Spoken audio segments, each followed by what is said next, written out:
하반기가 시작되었습니다. 오늘 하루 어떻게 사셨습니까? 오늘 하루가 여러분에게 건강하고 행복하고 소망이 있는 하루였다면 하반기에 꼭 그 열매를 맺는 성도들이 되시기를 바랍니다. 오늘 하루가 하반기의 첫날인 줄도 모르고 생각 없이 오늘 하루를 살았다고 한다면 이 밤 하나님의 말씀을 통해서 다시금 우리 자신들을 돌아보아 하반기만큼은 이렇게 빠른 세월 속에서 아름다운 인생의 열매들을 거둘 수 있도록 새로워지실 수 있기를 예수님 이름으로 축복합니다. 유민이가 안 보인다.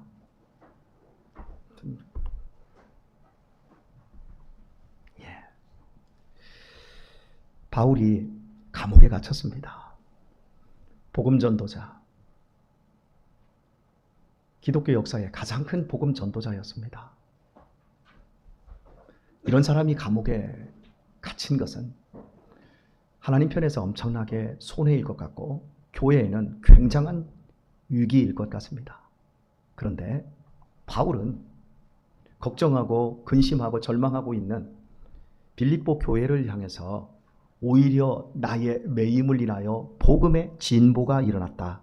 그래서 내가 기뻐하니 너희들도 안심하고 너희들도 기뻐해 주기를 바란다. 이런 차원에서 편지를 썼습니다. 바울이 밖에서만 복음을 자유롭게 증거하였고 감옥에 갇히면 복음을 못 전할 줄 알았는데 오히려 감옥 안에서 죄수들과 왕의 근위대 그 병력들에게 복음을 증거하면서 도리어 갇힌 상태에서도 내가 복음을 전하고 있다.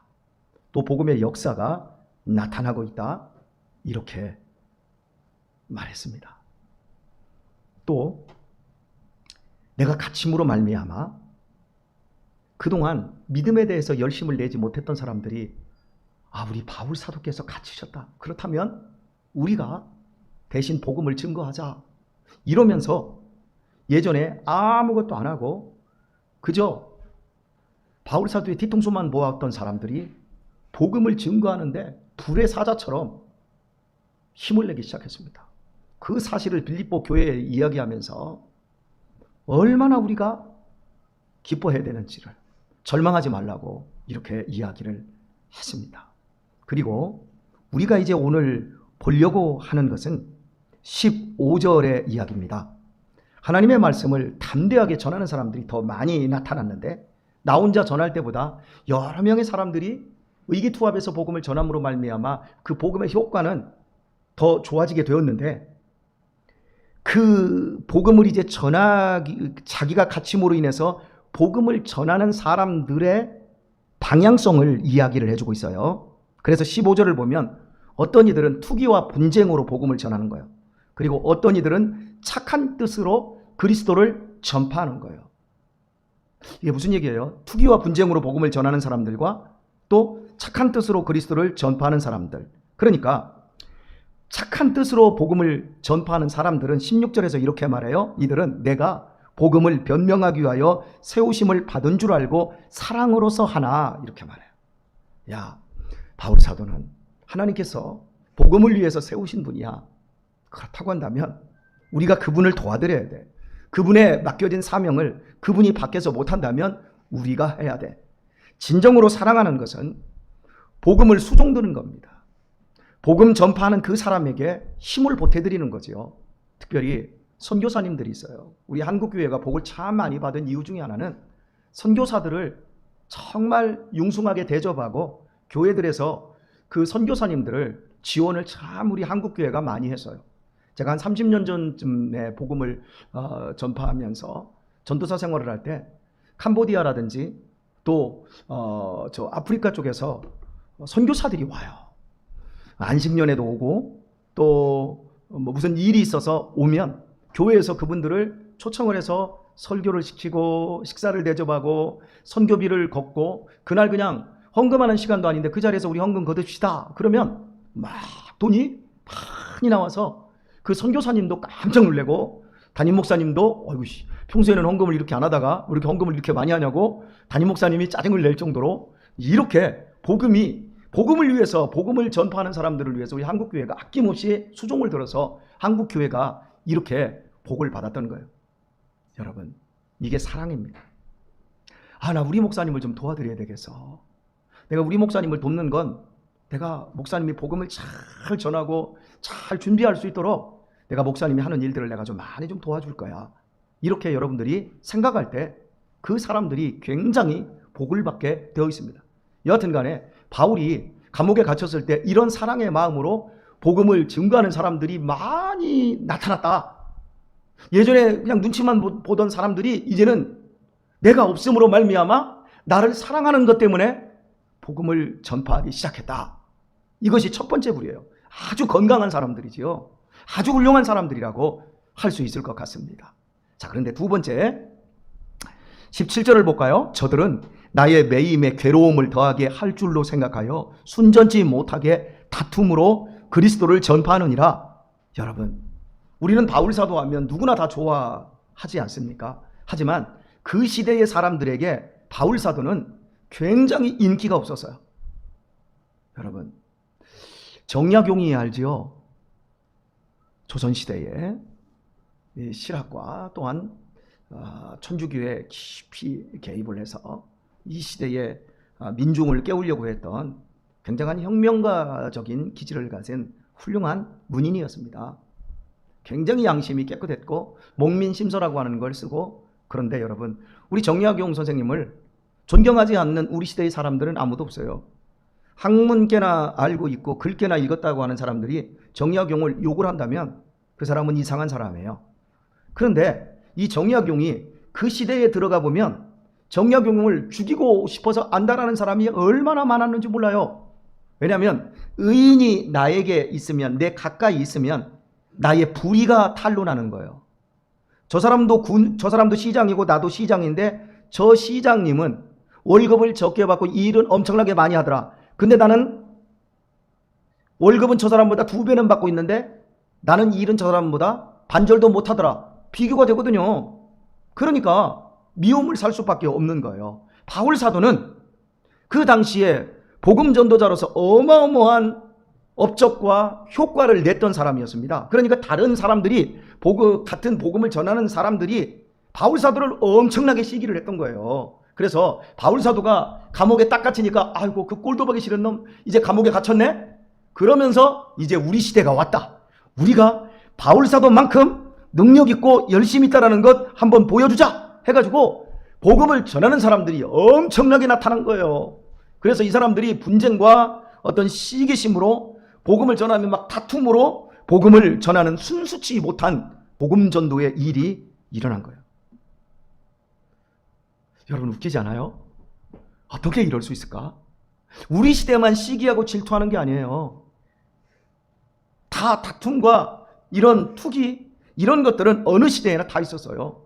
뭐 교회가 이렇게 분쟁이 많아. 뭐 이 교회는 뭐 이렇게 끼리끼리가 많아. 여러분, 끼리끼리를 내가 끼리에 들지 못한 사람이 끼리끼리라고 욕하는 것이지, 내가 그 끼리 안에 들면 그 안에서 얼마나 소통과 교제와 행복함이 일어나는데요.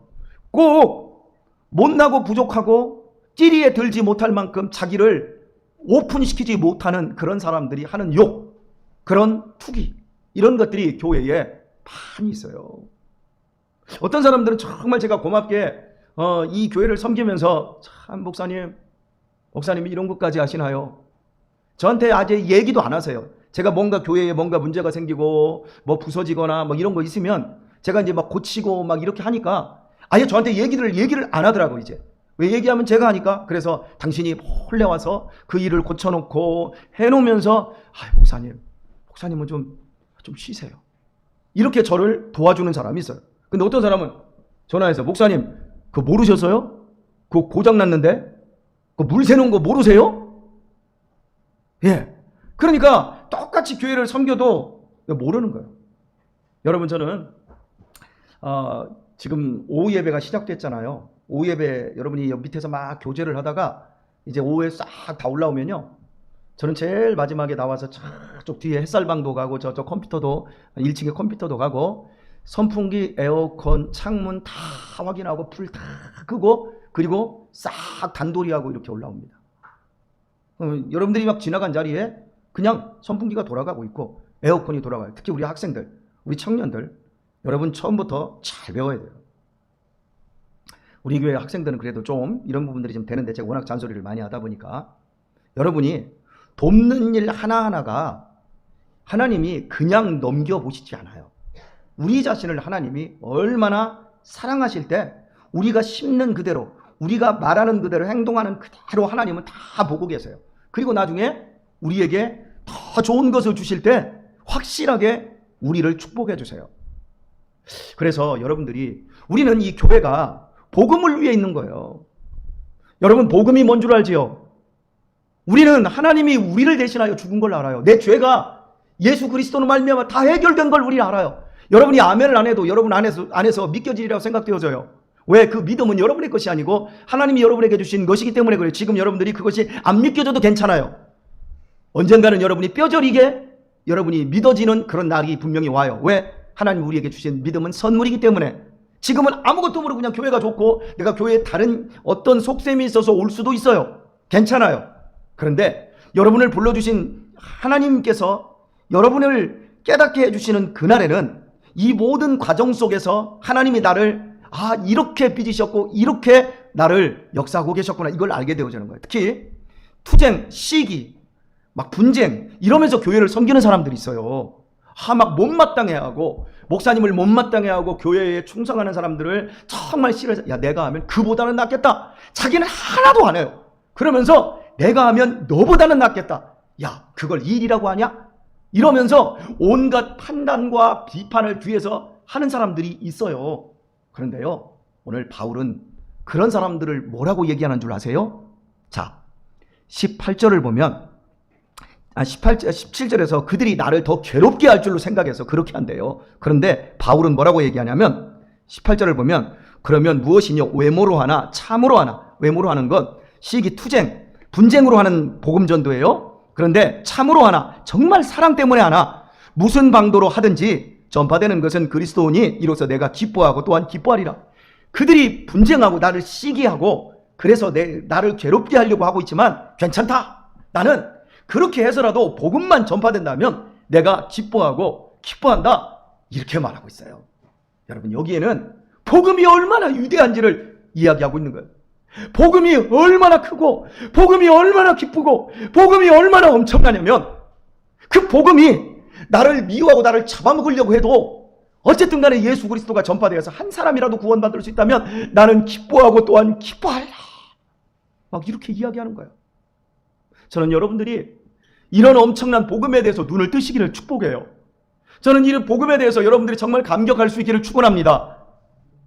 그냥 복음을 들어도 예수님을 생각해도 아무런 마음에 감정 없고 그냥 잠이나 자고 교회 와서 그냥 나도 이거 하고 있고 저거 하고 있고 이런 게 아니라 이 복음 때문에 내가 미쳐서 내 인생을 한번 걸어볼 만큼 감격적인 인생. 나 돈 버는 거 관심 없거든.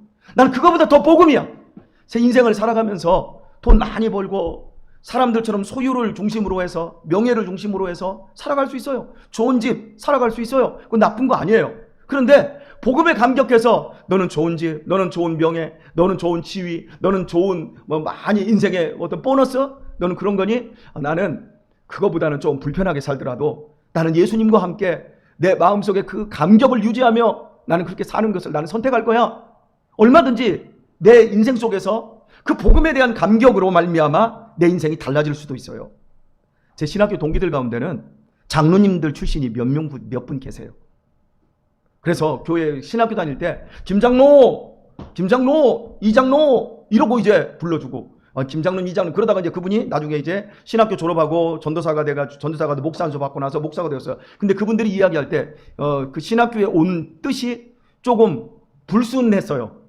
내가 목사님한테 너무 당했대요. 그래서 솔직하게 내가 꼴보기 싫어서 내가 그 목사님보다는 내가 낫겠다 해서 내가 신학을 하고 내가 목회를 하러 왔다. 그런데 아세요? 그렇게 해서 이제 목사가 됐는데요. 나중에 이렇게 고백해요. 나는 그 목사님이 그렇게 훌륭한 줄을 이제 알았다.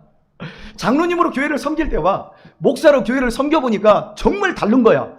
그걸 깨닫고 나서 자기는 그 목사님보다 훨씬 못하게 되었다. 복음은 이런 거예요, 여러분. 우리를 하나님이 살찌우는 거예요. 복음은 우리가 시기로 하나 사랑으로 하나 괜찮아요. 저는 우리 학생들, 우리 청년들, 여러분 속에 시기가 일어났으면 좋겠어요. 아, 제가 저렇게 열심히 해? 이야, 저 오빠가 저렇게 드럼을 잘 쳐? 아우, 꼴배기 싫어. 아니, 저 오빠가, 현수 오빠가 저렇게 베이스 기타를 잘 쳐? 야, 나도 한번 해보고 싶다. 나도 잘하면 저보다 더 잘할 수 있을 텐데 내가 한번 밟아보고 내가 한번 넘어가 보리라. 여러분, 저는 여러분들 속에서 이런 게 좀 있었으면 좋겠어요. 그냥 저 오빠는 드럼 치나 보네. 아이고, 저 오빠는 베이스 치나 보네. 뭐 그러나 보네. 이게 아니라, 야, 내가 한번 하면 더 잘할 수 있어. 여러분, 우리가 이렇게 시기해서라도 하나님이 우리를 원하는 그 자리에 우리가 올라갈 수 있다면 얼마나 좋겠어요? 저는 여러분들이 저를 좀 시기했으면 좋겠어요. 시기할 거 하나도 없어요? 미안합니다. 여러분이 좀 시기했으면 좋겠어요. 아유, 저 목사님, 저 꼴배기 싫어. 맨날 저 역사 이야기나 하고 좀 책 좀 읽었다고 굉장히 유식한 이야기 하는데, 아이, 꼴배기 싫어. 내가 저 목사님 한번, 코를 한번 내가 한번 밟아줘 보고 싶어. 나 한번 이제 한번 책 좀 한번 갖다 놓고, 이야기 한국사 이화에 막, 한국사 이야기 막 한 38권짜리 딱 갖다 놓고, 내가 다 읽어, 아유, 독후가와 이해해서, 38권짜리 다 갖다 놓고 다 읽어버리고 막 그러면서 다 읽고 나서 우리 목사님 밟아줘 버리고 싶어. 아니, 여러분들이 난 그랬으면 좋겠어. 그냥 듣고 설교 좀 빨리 끝나지 뭐. 오늘 김범준 집사님이 기도하면서 오늘 찬양 축제, 그래, 찬양 축제를 더 하면 좋지. 뭐 이렇게 아무 생각 없이 뭐 이렇게 하지 말고, 여러분들이 말씀을 듣든 이 교회 안에서 누구를 섬기는 걸 보면, 야, 난 저분보다 더 열심히 할 거야. 오늘 말씀 해줄게요. 인천에 있을 때 권사님에게 참 많이 했어요. 그거 정말 우리 교회에서 한 10번 이상도 넘게 한 것 같아요. 권사님이 나 빼놓고 하나님이 은혜 베푸는 게 난 그렇게 참을 수가 없대. 그래서 모든 예배에 다 나와. 새벽 예배, 금요일 예배, 주일 오후 예배. 그러더니 심지어 뭡니까?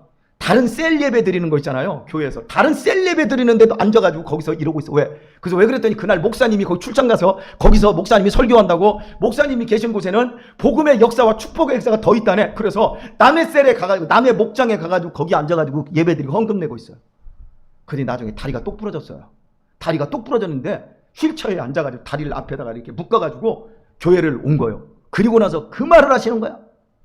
하나님이 나 빼놓고 은혜 주시는 거 정말 참을 수가 없다.